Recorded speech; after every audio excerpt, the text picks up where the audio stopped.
हो गया ऑन? ठीक है। तो कैसे हैं आप सभी लोग? उम्मीद करते हैं कल का क्लास का वीडियो आपने पढ़ा होगा और कॉपी पर लिखा होगा। मैं निशांत, आप सबका निशांत टीचिंग कैंपस में एक बार फिर से स्वागत करता हूं और हमेशा करता रहूँगा। तो अपने प्रकाश का परावर्तन में सीखा प्रतिबिंब किसे कहते हैं, विवर्तन क्या है और प्रकाश का परावर्तन क्या होता है। आज जो हमारा टॉपिक है ना, ये मोस्ट इम्पोर्टेंट टॉपिक है जिसका नाम है हमारा समतल दर्पण में बने प्रतिबिंब की विशेषता। साथ साथ लिखते चलिएगा, समतल दर्पण में बने प्रतिबिंब की विशेषता। समतल दर्पण में प्रतिबिंब जो भी बनता है ना, उसकी क्या विशेषताएं होती है। जैसे कि आईना देखते हैं ना, चांद तारों में नजर आए चेहरा तेरा, तो हम लोग आईना में चेहरा देखेंगे, ठीक है ना। कहाँ देखेंगे? आईना में। आईना यानी कि समतल दर्पण में चेहरा देखेंगे कि उसकी क्या क्या विशेषताएं होती है कि आईना से या समतल दर्पण से क्या क्या कैसा कैसा इमेज बनता है।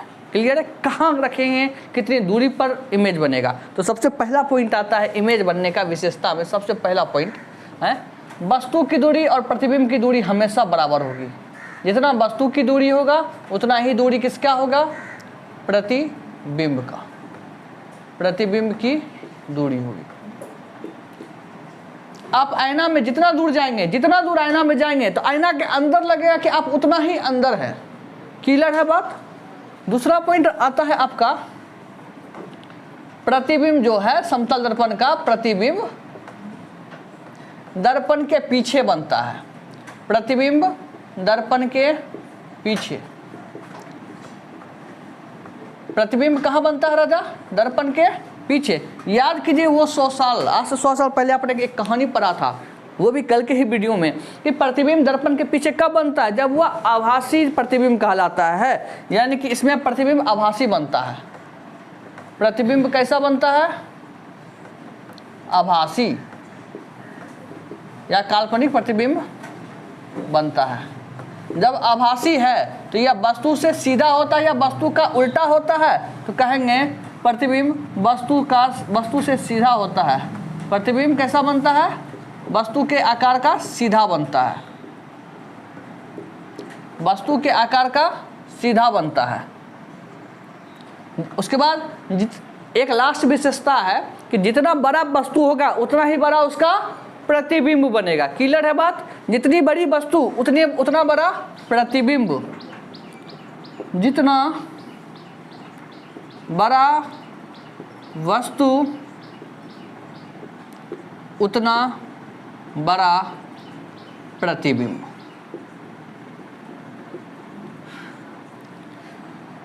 वस्तु की दूरी बराबर प्रतिबिंब की दूरी।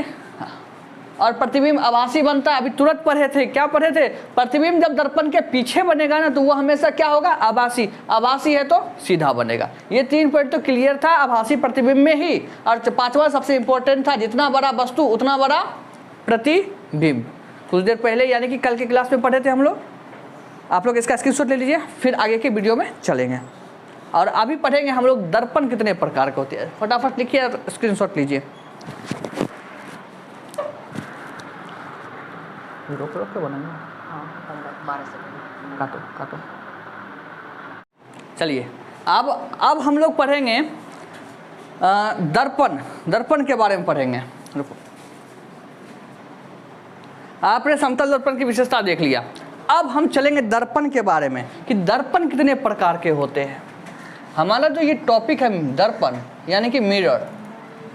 दर्पण यानी कि मिरर, ठीक है ना। तो कहेंगे दर्पण मूल रूप से 3 प्रकार के होते हैं। कौन कौन? तो सबसे पहले कहेंगे समतल दर्पण। क्या कहेंगे राजा? समतल दर्पण। दूसरा कहेंगे हम गोलीय दर्पण। क्या कहेंगे?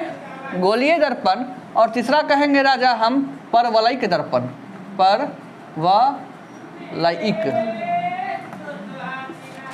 परवलयिक दर्पण। 3 प्रकार के दर्पण होते हैं। कौन कौन होते हैं राजा?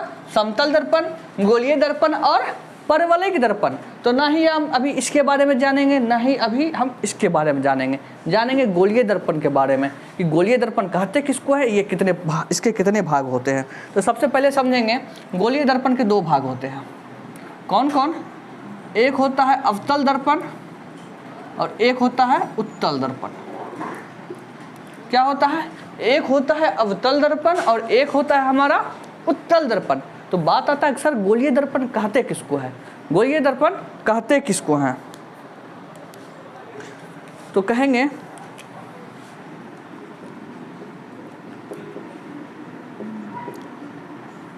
गोलीय दर्पण लिख करके डैश दीजिएगा फटाफट, जल्दी से लिखिए इसको। गोलीय दर्पण लिख करके डैश दीजिएगा।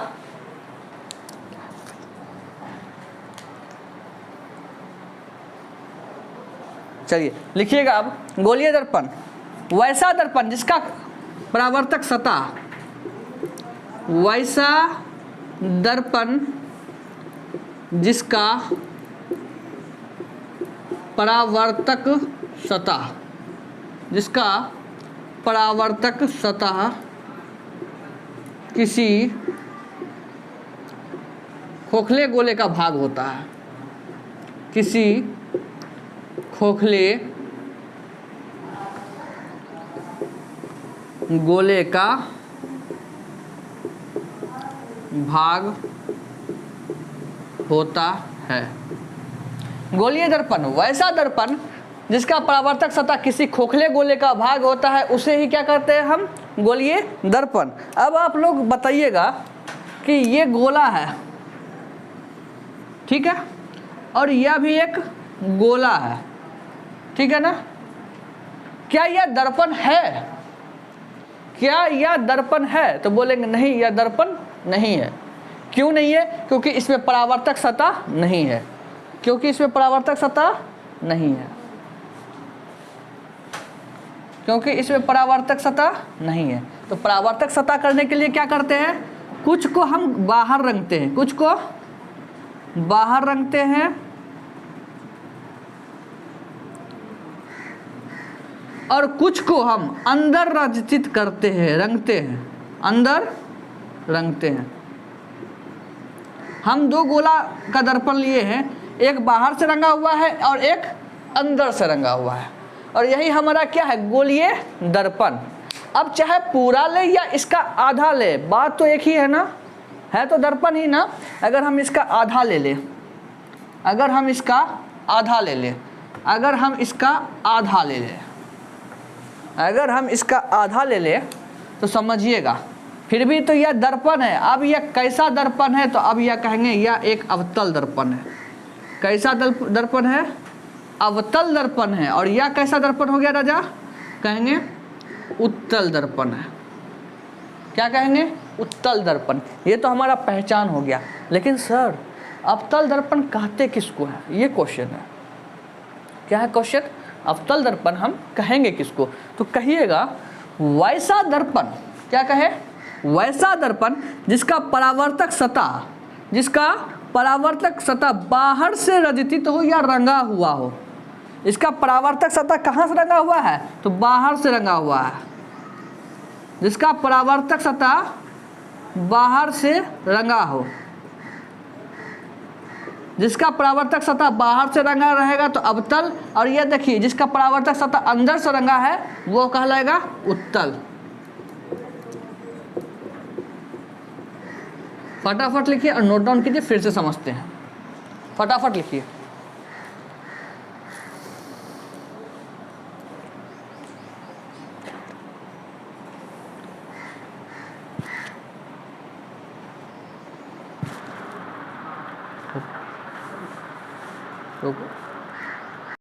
तो गोलीय दर्पण के बारे में समझेंगे। ऐसे तो दर्पण तो मूल रूप से 3 प्रकार के होते हैं भाई साहब, समतल दर्पण, गोलीय दर्पण और परवलयिक दर्पण। अभी हम ना ही इसके बारे में चर्चा करेंगे ना ही इसके बारे में चर्चा करेंगे। सिर्फ समतल दर्पण का हम लोगों ने क्या देखा? विशेषता। वो भी कब? जब प्रतिबिंब बनता है तब, यानी कि जब हमारा इमेज बनता है तब। और इमेज कैसा बन रहा है हमारा? तो आभासी बन रहा है ना, अनरियल कंडीशन में।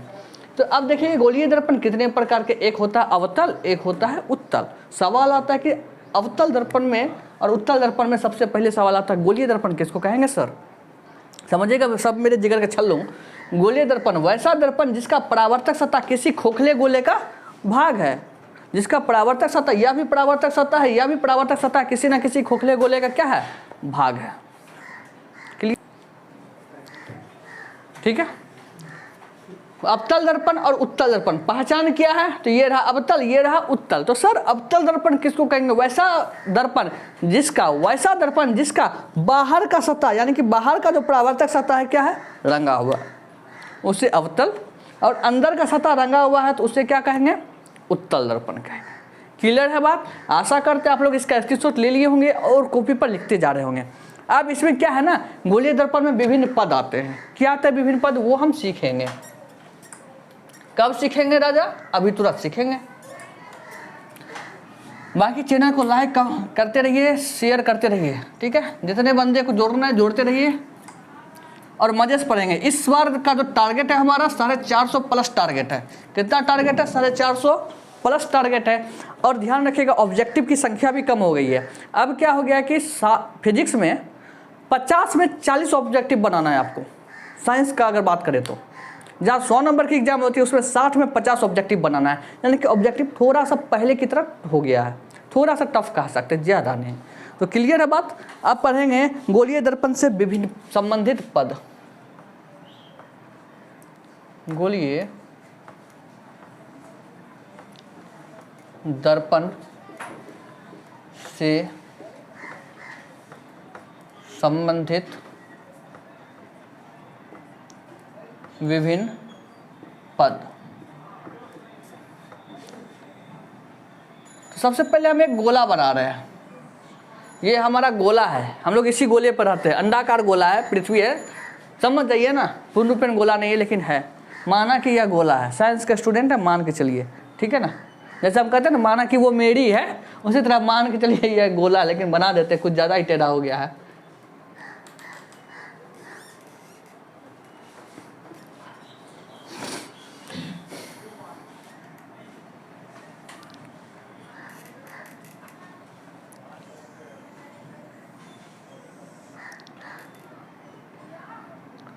अब ठीक लग रहा है। अब कुछ ठौर पे है कि नहीं है?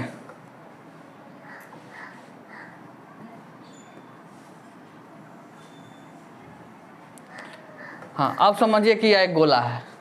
क्या है? गोला है। यह अभी दर्पण नहीं है, इसका कोई भी सतह रंगा हुआ नहीं है। और अभी जो काम करेंगे ना, गोलीय दर्पण से संबंधित विभिन्न पद, यह उत्तल दर्पण और अवतल दर्पण दोनों के लिए उपयोगी है, ठीक है ना। सबसे पहले इसका परावर्तक सतह को हम क्या कर रहे हैं? रंगते हैं। इसके परावर्तक सतह को हम क्या करेंगे? रंगते हैं। यह देखिए रंगना शुरू कर देते हैं। चाहे तो पूरा रंग सकते हैं, आपकी मर्जी, लेकिन हम इंक बचाने के चक्कर में नहीं रंग रहे। क्लियर है ना बात? हाँ बिल्कुल, इंक बचाना चाहिए। आप लोग पानी बचाइए, हम इंक बचाते हैं, ठीक है।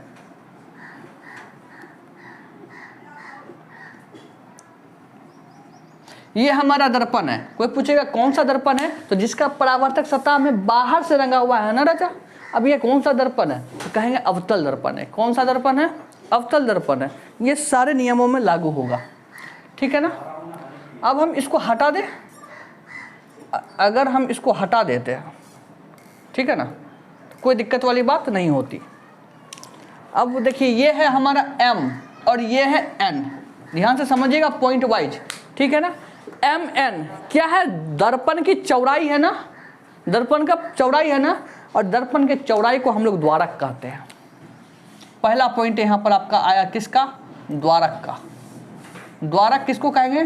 दर्पण की चौड़ाई को, दर्पण की चौड़ाई को, दर्पण की चौड़ाई, दर्पण की चौड़ाई को क्या कहेंगे राजा? द्वारक कहेंगे। चाहे अवतल दर्पण हो या उत्तल दर्पण हो, यह नियम दोनों में लागू करता है। जो दर्पण का जहां तक रंगा हुआ भाग है ना, वही हमारा क्या है? द्वारक। क्लियर है बात? आप समझेंगे, एक काल्पनिक रेखा यहां से गुजारते हैं। कौन सी रेखा? काल्पनिक रेखा। और एक पॉइंट है यहाँ पर आपका P। एक पॉइंट हमारा क्या है? P। इसको हम ध्रुव बोलते हैं। क्या बोलते हैं? ध्रुव। क्या बोलते हैं राजा? ध्रुव। तो परिभाषित किसको करेंगे कि ध्रुव किसको कहते हैं? तो ये जो गोलीय दर्पण है, ये जो गोलीय दर्पण है उसका मध्य बिंदु को क्या कहते हैं? ध्रुव कहते हैं। गोलीय दर्पण के मध्य बिंदु को, गोलीय दर्पण के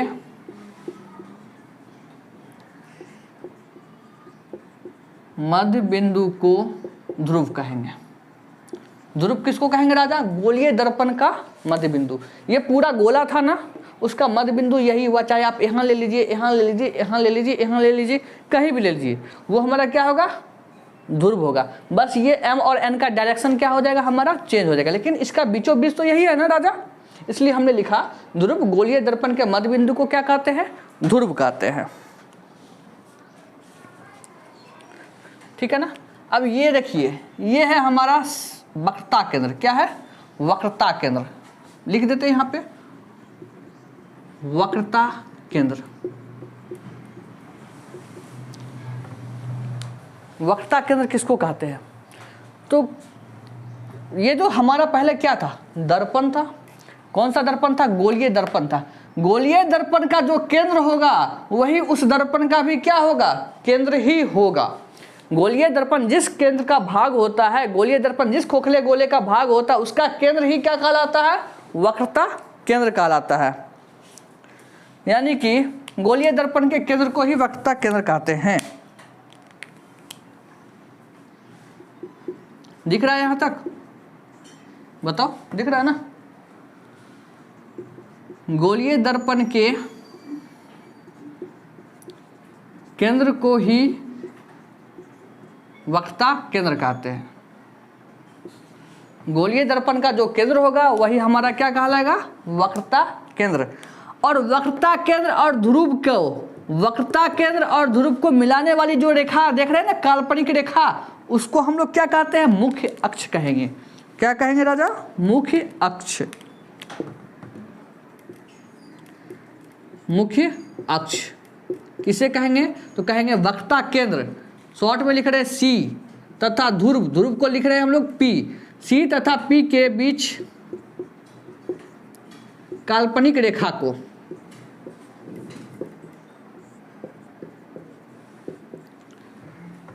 सी मतलब वक्रता केंद्र लिख देते हैं। पी से होता है आपका ध्रुव, पी से ध्रुव, सी से आपका हो गया वक्रता केंद्र।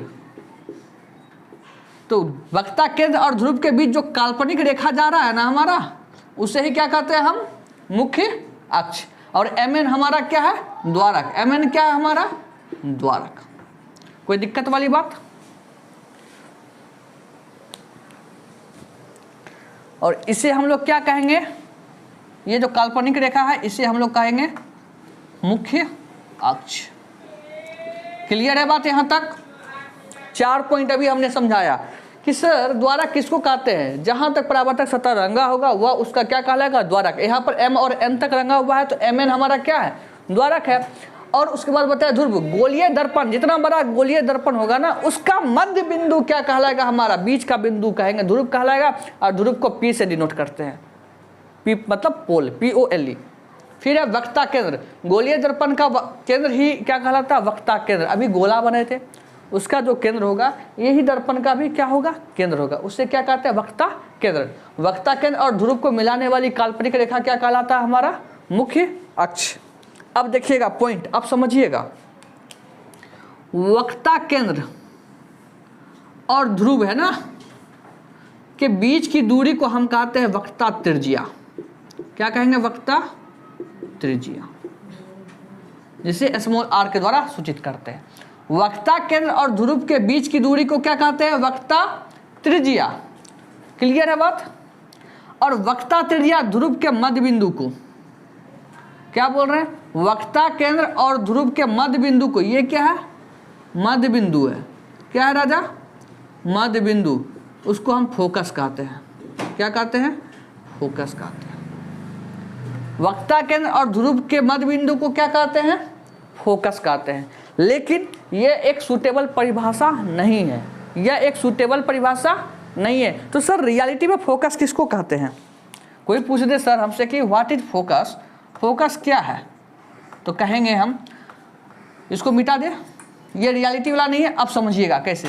अनंत से आती हुई प्रकाश की किरणें, क्या बोल रहे हैं हम, अनंत से आती हुई प्रकाश की किरणें दर्पण से टकराती है, तो टकराने के बाद वह जिस मुख्य अक्ष वाले बिंदु से होकर गुजरती है ना, उससे ही उसका क्या कहते हैं, फोकस, और इसको एफ के द्वारा सूचित करते हैं। क्लियर है बात? फिर से समझिएगा। अनंत से आती हुई प्रकाश की किरणें दर्पण से टकराने के बाद मुख्य अक्ष के जिस बिंदु पर मिलती है, ये मुख्य अक्ष है ना हमारा, उसके जिस भी बिंदु पर मिल रहा है वो क्या कहलाता है, फोकस। क्लियर है बात? इससे पहले जो हम बताए क्या कि वक्ता केंद्र और ध्रुव के बीच का मध्य बिंदु क्या कहलाता है, फोकस। बात वो भी सही है, लेकिन ये जरूरी नहीं है कि बिच्चे में मिलेगा, ये कतई जरूरी नहीं है। तो वक्ता केंद्र और ध्रुव के बीच की दूरी को हम क्या कहते हैं, वक्ता त्रिज्या। और अनंत से आती हुई प्रकाश की किरणें दर्पण से टकराई तो जिस मुख्य अक्ष वाले जिस बिंदु पर मिलती है उसको क्या कहते हैं, फोकस। इसको कैपिटल एफ के द्वारा सूचित करते हैं। क्लियर है बात? अब देखिएगा, फोकस और ध्रुव के बीच की दूरी को, फोकस और ध्रुव के बीच की दूरी को हम कहते हैं फोकस दूरी, फोकस दूरी। बताइए, इतना टर्म आप लोग सीखें। फिर से समझिएगा, वक्ता केंद्र और ध्रुव के बीच जो काल्पनिक रेखा गई है उसको क्या कहे, मुख्य अक्ष। वक्ता केंद्र और ध्रुव के बीच की जो भी दूरी कहलाई वो क्या कहलाई, वक्ता त्रिज्या। अनंत से आती हुई प्रकाश की किरणें दर्पण से टकराने के बाद जिस मुख्य अक्ष के जिस बिंदु पर होकर गुजरती है वही हमारा क्या कहलाया, फोकस। इसको कैपिटल एफ के द्वारा डिनोट करते हैं। फोकस और ध्रुव के बीच की दूरी को क्या कहते हैं, फोकस दूरी। इसको किसके द्वारा सूचित करते हैं, स्मॉल एफ के द्वारा। क्लियर है बात? और सबसे इंपॉर्टेंट पॉइंट, क्वेश्चन एग्जाम में बार बार रिपीट होता है, क्वेश्चन आपका एग्जाम में बार बार रिपीट होता है कि साबित करें कि F बराबर R/2। ये बार बार रिपीट होता है, प्रूफ करना है इसको। सिद्ध करें कि फोकस दूरी जो होता है वक्ता त्रिज्या का आधा होता है। सिद्ध करना है फोकस दूरी जो है वक्ता त्रिज्या का आधा होता है। तो ये हम सिद्ध करेंगे एकदम सबसे लास्ट में। क्लियर है बात? चलिए आप लोग इसका स्क्रीनशॉट लीजिए फटाफट।